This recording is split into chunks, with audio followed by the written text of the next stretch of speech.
Hey, what's up? This is Jamal Abbott. Thanks for tuning in here with a special interview here today. I got special guests.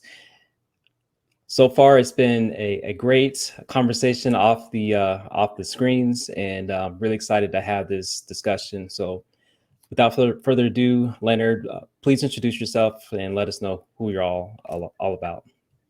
Well, that's probably one of the smoothest intros I've ever had, man. I feel like I'm getting ready on stage in front of 50,000 people with that one. But hello, those who are listening. So my name is Leonard Lands. I actually married now almost 4 years come July, living in Westchester County, New York. For those of you who are not familiar with New York, it's an area where I live right above the five boroughs. Okay, kind of what people would call upstate. And ultimately working in sales by day, and the oldest of three boys, which is makes for an interesting household and a lot of storytelling. So I guess that's the brief snippet on me. So we know right now we're coming out of the pandemic. There's a lot of excitement about reopening and getting back to either doing things that you were doing before or maybe looking forward to a new normal. So tell me about what your new normal looks like for you and for your household. I would tell you that the new normal for us is really a sense of urgency. I think one of the two things that the pandemic has taught us, one, what's most important in your life. So it provided clarity, because a lot of the things that we would do as entertainment or things to appease us were removed. So you were only left with what was needed in your life. And the second thing is you realize you don't have that much time. It can be gone like that. So in my household, it's having a sense of urgency, being able to think on our feet. How do we develop? How do we become better? Because this is going to be a monumental time in our life. Like when people go back to the Great Depression. Well, my kids' kids are going to come back to a certain point in time where they're going to say, well, Dad, Mom, what did you guys do during the pandemic? And I don't want to come back to them with a blank face. So I totally get it. So I know for my own kids, it's more like, hey, can we get back out? Can we go swimming? Can we go to the park and do those types of things? So definitely looking forward to getting back to that type of normalcy in our lives. So give me a little bit more background about growing up in New York. So one of the funny things I laugh about looking at our conversation now, I had mentioned Spring Valley High School. And then with that, I was like, hey, like Spring Valley, so you've been in Vegas? And you're like, nah, like I've never been in Vegas in my life, or whatever the case was. But talk to me about growing up in New York, what that was like for you as a kid, and maybe any favorite moments from that time. Well, I tell you, New York is a phenomenal place to grow up in, just because of the diversity and the cultures you can be around. I think that's one of the biggest leg up on a lot of different areas in the country that I've experienced, but I've heard from other folks. I was just talking to somebody the other day, and from where I live, I can make it to 6 different states within 3 hours. So I know there's some places where you go 3 hours, you're not even outside of the town or city that you're in, right? Right. So part of that experience is being able to develop relationships with folks with all different types of backgrounds, different types of households, working with, folks, and I'm thinking about guys that are my age that I'm friends with, that played different sports, had different upbringings. And sometimes the area that I grew up, which was in Rockland County, not Westchester County, I lived in a little bit of a bubble, where, you kind of think that life is one particular way. I didn't realize until I got to high school that some families don't have mom and dad that live at home. And that was a rude awakening for me. But I played a lot of sports growing up. I did karate. I had one practice in football, so I can't say I really played. My mom didn't want me to play football, but I was too big to play Pop Warner, so my football dreams ended in one practice. But played basketball and baseball growing up, and dude, it was fun. There's some adversity like anybody goes through in their life, but I feel truly blessed that I've had the family I grew up in, pros and cons, but these situations I've been blessed to be around and the people be around to really fully develop me to where I was told one time, and I learned this a long time ago, that a lot of people understand that experience is the best teacher. That's great. But with experience, it usually costs you time and money. So the best experience is somebody else's that you can learn from, so it doesn't cost you the time and money. So those are things that kind of attributed, but New York is where it's at, man. There's some things you just can't duplicate from here. You know, the winters are crazy. Absolutely. Right? Besides fast talking sometimes, which is a stigma, you usually can tell a New Yorker if you just pop their trunk open, because you'll probably see basketball sneakers, shorts, golf shoes, a winter coat, raincoat, Timberlands, all different types of things, because they got to prepare for any weather. That's the best way I look at it. And then, so you talked about experience being like the best teacher. So I'm a big believer in learning from other people's experiences. There's a lot of value that you can get from somebody that's been where you've been and, you know, seen it, done it, gotten the t-shirt and can write about it. So if you were to speak to maybe the younger version of yourself, why would you tell him it's important to learn from other people's experiences? And what else could you learn from, or what else could you share about that thought? It's a good point. I think the best way I can probably lay that out for you is the same way of I would talk to that young individual or that young me and say, hey, Leonard, if the teacher gave you an open book test and it wasn't a trick test, literally the answers are on the one page of this book and all you got to do is copy it and you get 100%, would you burn the book and throw it out? What do you think most kids are going to say, Jamal? Let's go ahead and start copying. Right. So listening and following somebody else's experience is the answer to the test. And if you don't, you literally just threw the open book test out and said you wanted to fail something that was easy. Well, tell me about your background, get into the business field. So how did that come about? Did you have anybody tell you like, hey, Leonard, you should really look into this? Did you have other examples that you can refer to, or is this something that you stumbled into? That's a good question. So I'll tell you, ultimately, here's where it started from. As a young kid, I've always had this imagination or this vision in my head that I wanted to be in that office with my name on the door and a nice suit on. Okay. Because I seemed to get the most compliments when I was a kid when I had a suit on. So I figured that's what I need to do. Right? That's what I got to do. And that really started, it was in my head. It's not one of those things I could tell you that I always thought about every day, but it was subconsciously back there. And growing up playing sports, a lot of the times, the only job that would be able to really work with my schedule, because I was a two-sport athlete, was sales roles, retail. So I worked at Champ Sports for a little bit, on and off between summer, during the wintertime, when I was off season. That grew into college. I was a scholarship athlete in college, played basketball there, but during certain points, I made some extra change whenever I could. So I was always in sales because it was just, that's what I could do. I couldn't do a desk job because there was too demanding practice, etc. Gotcha. So ultimately, when I was done playing ball, I played semi-pro for a little bit, and then I went to the job force and I was doing door-to-door sales. Gritted my teeth on that.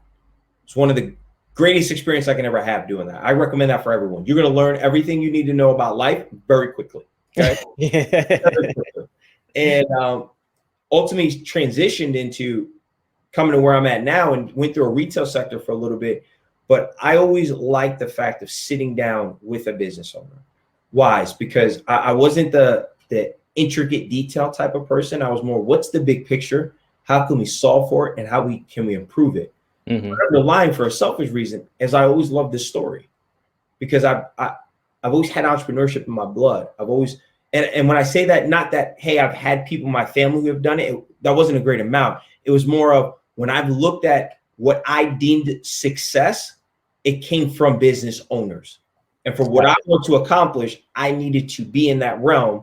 So that was what my aspect is, to get as close to that as possible to be able to do that. Okay. And then so you worked your way through retail and then you continued on that path. Did you have any mentors along the way? 100%. I mean, I've had people that became really close with that have given great advice to me, have been there every step of the way through struggle. And, you know, people use that terminology mentorship very loosely. They think just because somebody gave them advice about a job, that, hey, that's my mentor. Like, that's not the case. You know, mentorship is a deeper meaning. There's a deeper responsibility. It's someone that literally looks at what you want based on the clear goals that you have or that you set for yourself, is going to tell you the truth of whether you're going the right direction to get them or not. And unfortunately, I've had a couple people in my career that have been that staple point, that have called me like, hey, Leonard, that was stupid. Like, you're thinking the wrong way. Or, hey, you're on the right track. And throughout that, it's allowed me to have a full picture, because when you're successful, I don't care what anybody says, I don't care what realm you're in, where you work or what you do. When you win, and you win at a high level, you always have that intuition that you want to help the next person because you've done it. Yeah, agree. And truth be told, when you win at a high level, it's great. I will never change that. That is my philosophy. But you want the people you care most about you to come with you. So that's really the give and take. So yes, to answer your question, I had mentors. I still have individuals that I reach out to, like, here's what I'm thinking. What are your thoughts? And I take heed to it. I'm not going to tell you I'm a puppet and everything they say, I go after it. No, I'm a human. I have some thoughts from them, but their perspective has rounded out how my view is. All right. Yeah, that's a good answer. So I'm gonna come back to mentorship here in a little bit, and then so talk to me about how you push to that next level. So it's one thing to knock on doors. How does somebody get from knocking on doors to being in charge of, like, we'll just say, like, more deeper and meaningful relationships where they can call on you and say, Leonard, you know, I had this issue, like, I need your help. Like, how do you get to that point? Well, I think ultimately people got to slow down to speed up. And here's what I mean by that. You got to really figure out, what do you want in life? How do you want to live? I think we've been directed, I don't know about coach, but directed to, what do you want to do? And that's cool. Don't get me wrong. But a lot of times we ask that question when that individual is 18 years old. I don't know about you. You're probably more mature than I was. When I was 18, I was only thinking about, where's the next party? What car am I getting? Or, you know, don't kill me, audience, but like, hey, what girl was I going to hang out with? Like, that's transparent. Yep. So, was I thinking about what I was going to do the next 40 years of my life? No, not a shot, you know? But if you did ask me, hey, what did I want to obtain, or how do I see my life going to be? I could give you a decent picture, but I can definitely tell you the things I didn't want. And then once you figure out ultimately what you want, it'll make it clearer to say, okay, this is what you should be doing to go get it. Everybody's pathway is not going to be the same. But if you clear the focus, just like, you know, I've talked to people who have run at a high level, and they give you certain mechanics. What do they tell you when you run most of the time? Keep your eyes forward, straight ahead. What do they do with horses and horse track racing? They put the blinders on the side and they keep their eyes forward on what they want. Well, do they ever know if they're running on clay, concrete, or grass? I don't think the horse cares. This is what I've been trained to do. When you're running, this is what I've been trained to do. So if we know what we want, then all of that in between can figure it out by itself. Now, I know that's probably a tough question for a lot of people who may be technical, like, I need to know bullet points. That's where you just got to stop first and say, take the time. If you're so intense about bullet points on how, do you use the same intensity to figure out why? Okay. And if you don't, then shame on you, because you can figure out how all you want. That's the main reason. I've heard this before. This isn't my saying. And a mentor of my life, not just in work, but he said, many of the people that know how to do everything typically work for all the people that know why they do everything. Yeah. Why a lot of A students work for C students. So we talked offline about mentoring other individuals. Why is it important for you to mentor somebody else that maybe interested in the work that you're doing, or maybe they might be interested in something else. Why is mentorship important for you? I'm gonna come at you different directions with that, okay? Because I can understand that maybe there's a wide variety of an audience. So I'm a born again Christian. So my first answer is my Lord and Savior. I believe that's my calling. I believe that's what He's blessed me with, talents and abilities and a mindset and a heart to share and mentor folks and coach them to be able to grow in their life. Now we take that, and that's a big part. We put that to the side. I grew up in an environment myself to where the majority of the help that I got to get to certain places didn't come from my household. It came from complete strangers. Mm-hmm. And that came because they saw when I was going after something that I was literally going after it and decided to give a helping hand. So my thought and my philosophy is, well, if that's what got me to where I'm at, I'd be selfish not to go give it to somebody else.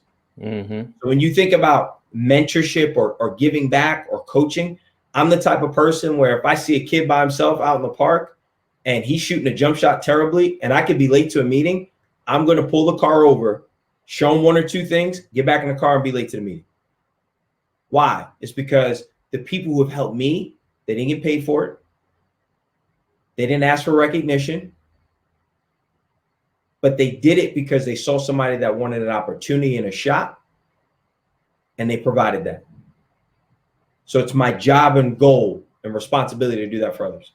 Yeah, that's huge. And I've always been a big believer in mentorship. I've had some mentors along the way, and all it takes sometimes is just somebody just to point you in the right direction and then give you that encouragement, say, hey, like you're doing a good job, or maybe have you considered this? And it makes the absolute difference in the world when it comes to somebody seeing something that you can't maybe see in yourself.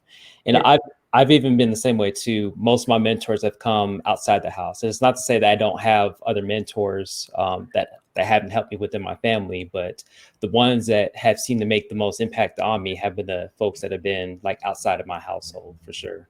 And I would even say, and I'm glad you mentioned that. And I usually try to provide clarity to it. Is I've realized that in most cases, ideally, there's really one mentor we have in life, right? So you have, again, my spiritual side is there's God in Himself, but I also feel that here on earth, there's one person that really mentors. There's some other folks that could coach you. But there's one person typically in your life that from a holistic standpoint, not just business, not just spiritual life, not just relationships, but also money, which are usually the four quadrants that usually impact people's lives. Right. And it's typically one person that you can look at like they have what I want holistically. Sometimes we drop the components down to, okay, well, this person mentors me in sales. This person mentors me in raising kids. This person mentors here.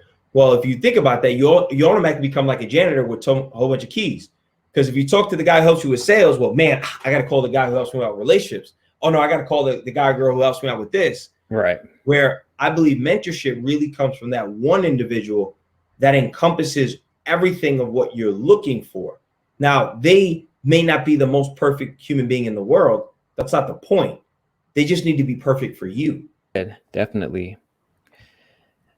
All right. Give me a second here. I'll let you catch your breath for a second. No, I appreciate that. And well, these are really thoughtful questions. And I will say that even in the meantime, as you pull up the next one, that I'm not saying this as if I'm right. Okay, I could be totally wrong. But I challenge those who are listening to prove me wrong. And, that's the beauty about experience is that, this is your experience and, my experience is, my experience. And, sometimes it could be just a combination of the two, or you pull little elements from whatever and, you go from there. So, yeah, definitely nothing wrong with, sharing your thoughts, along your journey. And, that's what it is.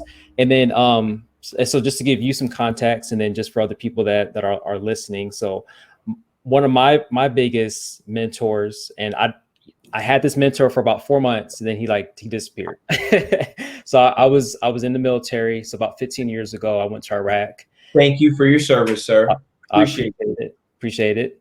And then it's one of those things where I'm in a new situation, and I was just like, hey, like, all right, so this is a new opportunity to grow in a different area. So I prayed. I said, hey, God, like, I would love to have like a mentor or some type of brother that would help me out along this journey. And then sure enough, I went to like a Bible study that evening, and I got connected with that individual. So, you know, God definitely hears you when you're asking, you know, and it's not always at the time that you think it should be, but in that case, it was pretty good timing. Can I share one thing on that? Yeah, absolutely. I'm so glad you gave that story. It's because I tell people I've learned more and more the power of prayer, and not just praying because it's a protocol, but praying with the intent of being specific of what you're looking for and praise with that, right? But the other part I've understood is God normally could bless you one way, like he did with you, of as soon as you turn around, boom, there's the right person that you were looking for. Or he blesses you with saying, I'm not going to give you exactly what you want. Mm-hmm. I'm going to give you the scenario for you to find what you're looking for. Hence, one of the things I've always prayed for, and I still pray for it today, is patience. And you know, I'm going to blame my father just for the heck of it because it's him. But it's funny because God hasn't given me patience. What do you think he's done, Jamal? He's probably giving you situations to work it out.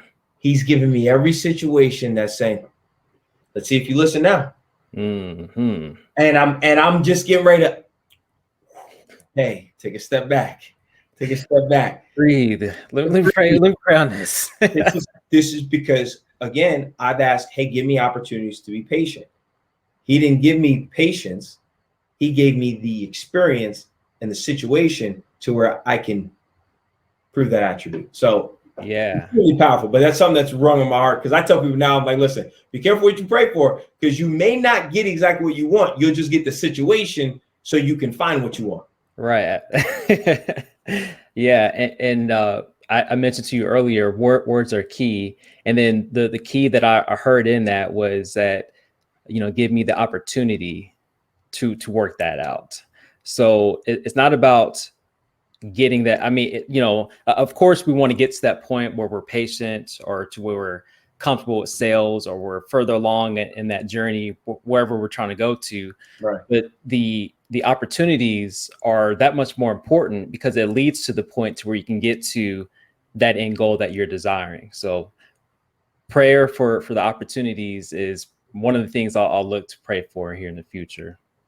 There you go. And listen, and if you get some random opportunities come your way and you're like, darn it, Leonard, why did you advise this? Don't come to me, okay? Just talk to him. He'll iron all that out for you, all right? Right. Yeah, I got you. All right. So the one thing that I always ask people is like their goals. So I'm really interested in the goals that you may have for yourself for the rest of this year. And the one thing that I'll say for sure is that we know that this stuff isn't guaranteed. 2020 was a perfect example of that, where we can't always expect things to go our way. So what are you looking to accomplish for the rest of this year? And maybe even if you want to give me some things ahead that you're thinking about, you know, go ahead and share that out if you like. Wow. I mean, I don't know if you got another 4 hours. I can lay this all out for you, but no. Oh, go for it. I'm not going to do that to you. No, this year, hey, to start a family, God willing, to be able to do that, and ultimately look, okay, where we may settle as far as life-wise, because my mom is moving to South Carolina.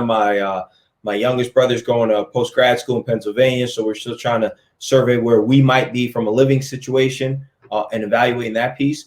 But then on the back end of that, down the line, is really I want my wife to be a stay-at-home mom. I've always admired that, and I want her to be able to use her strength to nurture, develop our kids, because I also think that when they have that foundation, and kind of that bubble per se, if you want to say, they can allow themselves to make some better decisions, down the line. For us really to put ourselves in a situation to where we can financially be responsible and independent and make choices not off of the dollar bill, but because of things that we want to do. And being able to take those principles and pass those on, and that mindset to where, God forbid, if you X me out of the equation, my family is still good. And I'm already thinking 2-3 generations past me, if not more, of how that looks like down the line. Now, that's a big picture, sometimes hard for people to swallow, but it's in bite sizes. For example, just this past October, no, excuse me, man, this is 2019. 2019, my wife and I became the first people in our families to ever be debt free. So we paid off 280 grand in 4 years. Congratulations. Thank you. So that's not a pat on our back. I don't share that as a brag point. I just share that as those are milestones that we're correcting. Being happily married, communicating, developing our relationship, loving each other more and more throughout that. So I know those aren't finite, like 10 years I'm here, such and such. We do have that. It's funny you asked me that question now, because we literally sat down last night and we reevaluated our 100 whys. So we wrote down 100 whys of things that we wanted to accomplish as couples. We made them more specific with dates and times that we wanted them. What are those items? We took some things off because, our mindset in life has changed to look at that. So my goal is really to grow to the point where I can just give back and not have to worry about where I'm at from a financial standpoint, and not to make everything about money. It's not about that. I understand money is a tool and it's a resource. And maybe some people that, oh, well, this guy's just materialistic. It's not about that. But truth be told, usually people that say, hey, well, these people only talk about money, those are the ones that usually don't have it. And they make every decision based off of not having it or improper use of it. But when you solve for that, you never think about it. You make decisions based on what you want to do at the end of the day.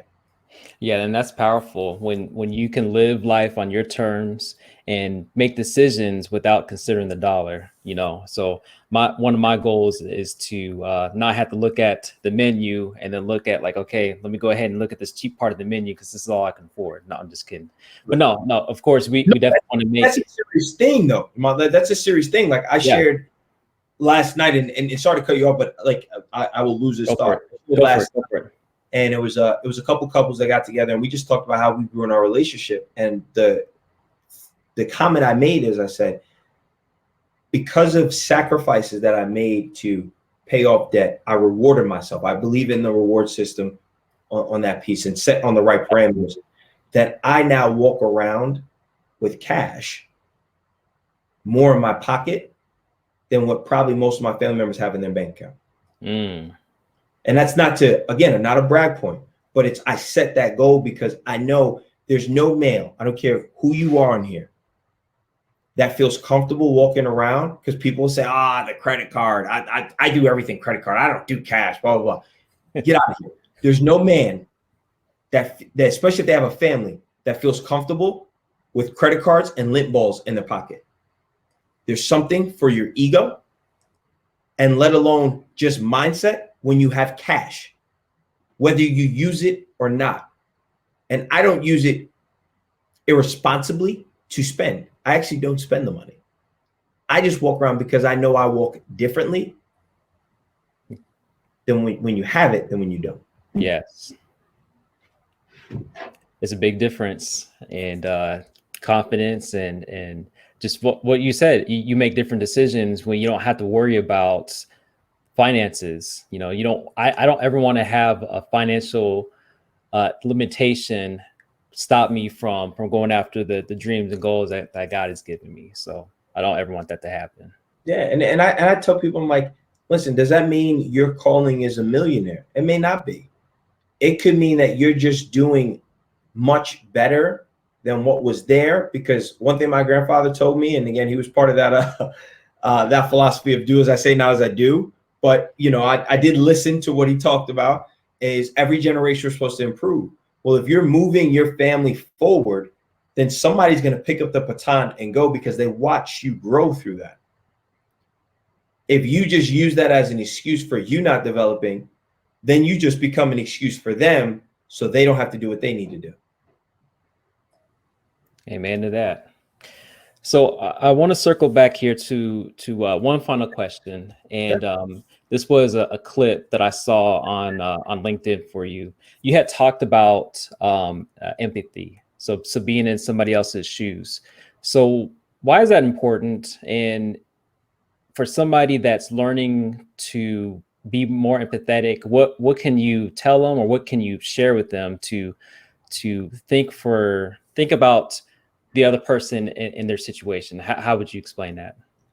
The best way to put it is when you're having a conversation, and I shared this with you, I think it was off before we started here, about what I thought about you already as far as your listening skills.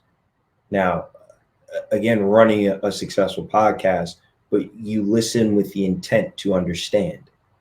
See, I think when we get to that point and wholesomely want to know about the person we're in front of, it becomes easier to develop empathy. And here's why that's important. Because if I understand what your intent and what your objective is, let alone the challenges or obstacles that come across that, then I can put myself literally in your body and say, okay, in your mentality, okay, I can see why this person said it this way or that way, which then can help me shape, okay, not feel easily offended and say, okay, I know what they're trying to accomplish. Can I help them get to that part? And that helps aid me in my response. And I think empathy is a big part, because if you understand the underlying reason, then you can move the obstacles to the side. It's no different than, and I don't know if your kids are playing sports, Ramon, but like, think about when you were an athlete growing up and you didn't want to do a certain training session or something. All of a sudden your toe stubbed. Your toe doesn't work. You want to miss practice. Well, why does Jamal want to miss practice? It's not because he doesn't love football, basketball, baseball, or gymnastics, whatever sport. It's maybe because the underlying reason, he's not as good as the other kids. Mm-hmm. So you say your toe hurts. Or you say, I don't really like the coach. There's no issue with the coach though. But if I can empathize with where you came from, of why that statement was made, meaning put myself in your shoes and really listen, okay, what are you really trying to tell me here? Then it makes an easier dialogue, because then I can literally drop your guards down. You can trust me, and then you won't give me a face value answer. You'll give me a heartfelt answer. Yeah, that's a big difference. Yeah, dropping nuggets. Really appreciate it. You know, and I can't tell you this all came from me. It came from me being a really good student, and honestly, my will to be better. I think so many times people get upset of the adversity they've gone through. Anyone who's been ultra successful has gone through a lot of crap, you know, and when you do that, you appreciate more. So I tell people, if you want to success or you want to learn certain things, like, yeah, this can spew out my head because I listened, I watched, and I realized that I don't need to go through this damn situation. I can just hone in. Mm-hmm. I was just taught the other day, double my failure. Hey, mess up a lot, mess up early. I got a best friend that's going to he's going to create one of the largest companies that anybody's ever known in mankind. I bet my family's lineage on it. He's going to do that. And he himself has probably failed more in the last 2 days than probably I failed in the last month. Wow. And I trust him for that, because what comes with that, some people are scared about it. Life is short. No one goes on their last few breaths and says, man, I wish I never made this mistake. What did they just say? I wish I would have did more. I wish I Exactly. would have messed up. I wish I would have talked to that girl I was scared to talk to, or I wish I would have, dunked the ball in a game instead of thinking all those different things come up. So I've learned to keep myself in a close association with people that are going to challenge me, and let alone I want to be the dumbest, laziest person in that room. And I know I'm in the right room. Agreed. I agree completely. Well, Leonard, I appreciate your time. Would love to keep you on here longer, but your wife would probably be mad at me for doing that. No, she's good. She's probably on Amazon buying a whole bunch of stuff. So she's probably saying, hey, keep them on longer. I can get the rest of this stuff out. Right. Yep. So, hey, appreciate your time here today. Lots of lessons, lots of gems, and just can't thank you enough for stopping by and hanging out. So if people want to connect with you, how would they do that? Where can they find you? They can find me on LinkedIn it's Leonard, my middle initial A, Lands there, or you can find me on Instagram. I wouldn't say Instagram too much because I don't post as much, but you could find there and probably get a glimpse of what's most important in my life, and that's Lands, LANS _legacy. So those are the two areas there. But hey, shoot me, whether it's private messages or anything along those lines. I'm always willing to help and walk people through wise, because again, there have been so many people that helped me in my life, and that's the only way to pay it forward. And then last thing before we even close up, for those of you who are listening to this podcast, I literally messaged a quick message to Jamal, and his response in our engagement, again, we didn't know each other prior to this. Just want to let you guys know this. And he probably would have added this, but I'm going to steal the thunder here. We had probably a 20-30 minute conversation to this. If you're not passing this podcast off to other individuals to hear what he talks about, and let alone the questions, you're doing yourself a disservice, because here's someone that I can tell right off the bat that wants more. And the more he can see that his messages are getting across to you guys, he'll become more. So I'll leave you with that. I appreciate it. Thanks for the encouraging words. And yeah, we'll definitely catch up soon. You got it. Talk to you.